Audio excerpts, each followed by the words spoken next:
This is a reading from the poem of the Man God by Maria Valtorta, Volume 3, Episode 347, from Capernaum to Nazareth with Manaen and the women disciples, 2nd of December, 1945. When they set foot on the little beach of Capernaum, they are welcomed by shouting children who vie with swallows, now busy at building their new nests. So quickly they run from the beach to the houses, screeching in their shrill voices, cheerful with the simple joy of children, to whom everything is a wonderful sight and a mysterious object. A little fish found dead on the shore, or a pebble smoothed by the waves, and that owing to its hue looks like a precious stone, or a flower growing between two stones, or the iridescent scarab captured in flight.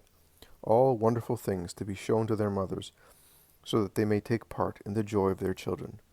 But those little human souls have now seen Jesus, and all their flights converge towards him, who is about to set foot on the beach, and it is a warm, live avalanche of children, a gentle chain of tender little hands. It is the love of children's hearts that welcome Jesus, who is pressed, surrounded, and warmed, as if they were a gentle fire. Me, a kiss, to me, also to me. Jesus, I love you. Don't go away any more for such a long time. I came here every day to see whether you were coming, and I used to go to your house. Take this flower, it was for my mother, but I give it to you. Another kiss to me, a big one. You did not kiss me the first time, because Jael pushed me back. And their shrill voices continued to shout, while Jesus endeavors to walk in the midst of the loving net.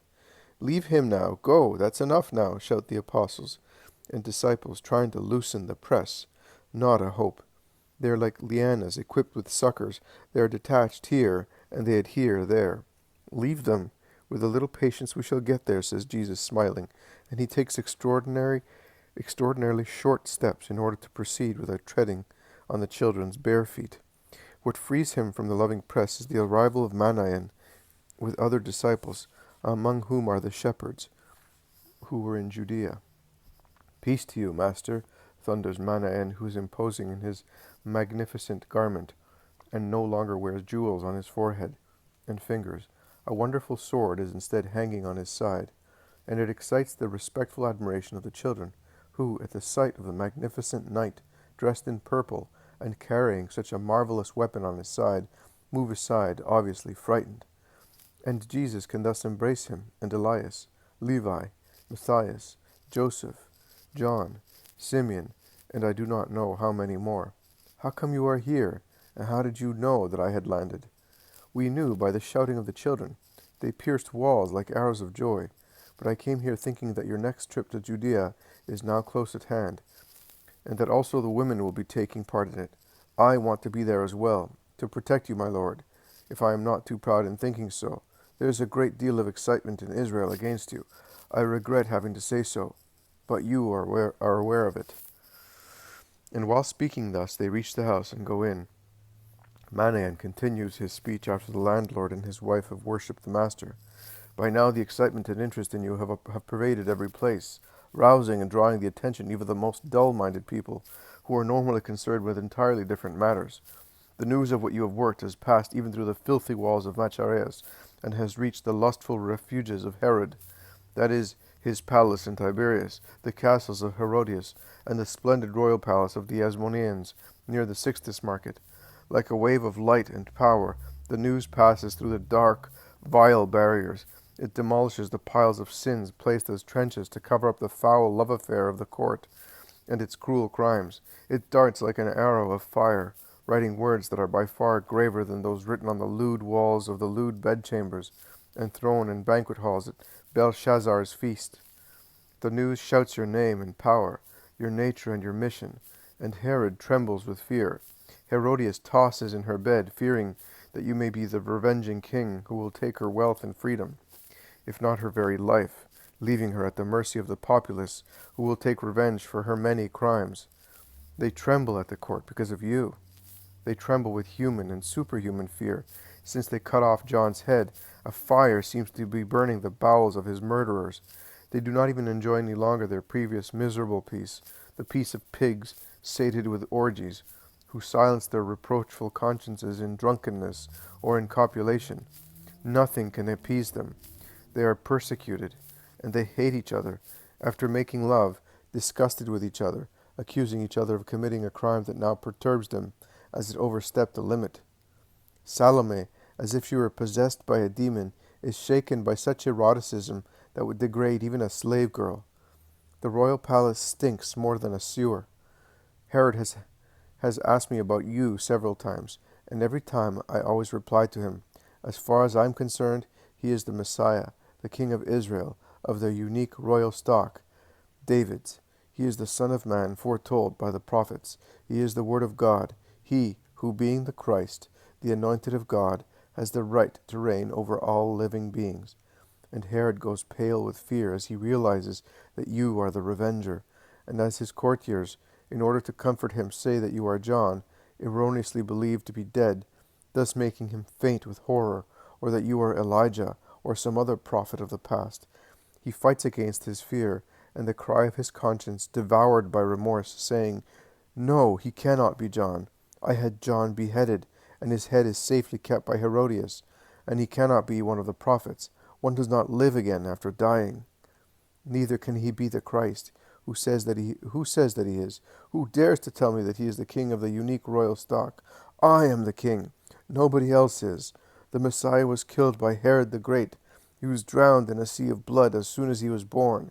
He was slaughtered like a little lamb. He was only a few months old. Can you not hear him weep? His bleating is always resounding within my head, together with John's roar. It is against the law for you to have her. It is against the law for me? No, it isn't. I am allowed everything, because I am the king. I want wine and women here. If Herodias refuses my embraces, and let Salome dance to rouse my senses, which your fearful tales have frightened. And he gets drunk with the girl mimes of the court, while in her rooms the mad woman howls curses against the martyr, and threats to you. And Salome in her rooms realizes what it means to be born of two lewd parents, and to give assent to a crime, and to have it committed by yielding one's body to the lubricious craving of a filthy man. When Herod comes to his senses, he wants to be informed about you, and would like to see you. That is why he is in favor of my visits to you, as he hopes that I may take you to him, which I will never do, as I am not prepared to take your holiness into a den of foul beasts. And Herodias would like to have you to strike you, and she shouts, holding her stiletto in her hands. And Salome would like to have you, as she saw you at Tiberias, without knowing it, last Ithanim, and is mad for you. That is the royal palace, master, but I am remaining there so that I can keep an eye on what they intend doing to you. And I am grateful to you for it, and the Most High blesses you. That is also a way to serve the Most High in his decrees. This is what I thought, and that is why I came. Manaen, since you have come, I ask you to do me a favor. Do not come towards Jerusalem with me, but go with the women. I shall go with my disciples along an unknown road, and no one will be able to injure me. But they are women and unprotected, and he who is to accompany them is a meek soul, and has been taught to offer his other cheek to anyone who should strike him. Your presence will be a safe protection. I understand that it is a sacrifice, but we shall be together in Judea. My dear friend, do not deny me this favor. Lord, every desire of yours is law to your servant. I am at the service of your mother and of the women disciples as from this moment, until you wish so. Thank you. Also, this obedience of yours will be written in heaven. Now, while waiting for the boats, let us cure the sick people who are waiting for me. And Jesus goes down into the kitchen garden, where there are stretchers and sick people, and he cures them at once, while Jairus and a few friends of Capernaum pay their respects to him. In the meantime, the women, that is, Porphyria and Salome, Bartholomew's elderly wife, and Philip's less elderly one, with her young daughters, are busy preparing food for the large crowd of disciples, whose hunger will be satisfied with the baskets of fish offered by the people of Bethsaida and Capernaum, and a great deal of gutting, the still wriggling silvery fish, of washing them in the basins and grilling them, is done in the kitchen, while Margium and some other disciples keep the fire going and bring pitchers of water to help the women. The meal is soon ready and soon over, and as sufficient boats have already been assembled, all they have to do is to embark for Magdala on an enchanting lake, which is so serene and angelical in the emerald green setting of its shores. The hospitable house and gardens of Mary of Magdala welcome the Master and his disciples in the midday sun, and the whole of Magdala rushes to greet the Rabbi, who is going towards Jerusalem. And the faithful crowd march nimbly and happily along the cool slopes of the Galilean hills, followed by a comfortable wagon, in which there are Johanna with Porphyria, Salome, the wives of Bartholomew and Philip, with the latter's 2 young daughters, and 2 cheerful little orphans adopted by Johanna, Matthias, and Mary, whose aspects have all altered beyond recognition from what they were 5 months ago. Margim is marching bravely with the grown-up people, and, as instructed by Jesus, he is in the apostolic group between Peter and John, and does not miss a word of what Jesus says. The sun is shining in a very clear sky, and gusts of warm wind carry the scents of woods, mint, violets, early lilies of the valley, rose bushes full of flowers, and above all, the fresh, lightly bitterish scent of the blossoms of fruit trees, which everywhere pour a shower of snow-white petals on the grassland.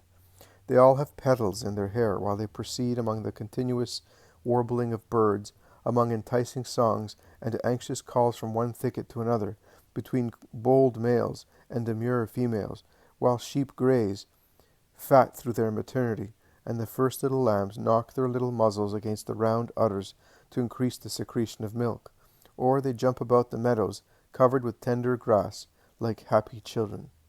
They soon reach Nazareth after Cana, where Susanna joins the other women, taking with her the products of her land in baskets and vases, and a whole shoot of red roses, all in bud, and about to open, to be offered to Mary, she says. "I have some too, see," says Johanna, uncovering a kind of box, in which many roses have been laid among damp moss.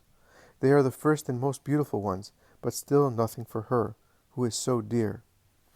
I see that every woman has brought food for the Passover pilgrimage, and with the food some have brought flowers, some plants for Mary's garden. Porphyria apologizes for bringing only a vase of camphor, which is magnificent with its tiny blue-green leaves that exhale their aroma even when they are lightly touched. Mary wanted this balsamic plant, she says, and they all praise her for the luxuriant beauty of the young tree. Oh, I have watched it over all winter, protecting it from frost and hail in my room. Margim helped me to take it out in the sun every morning and bring it in at night.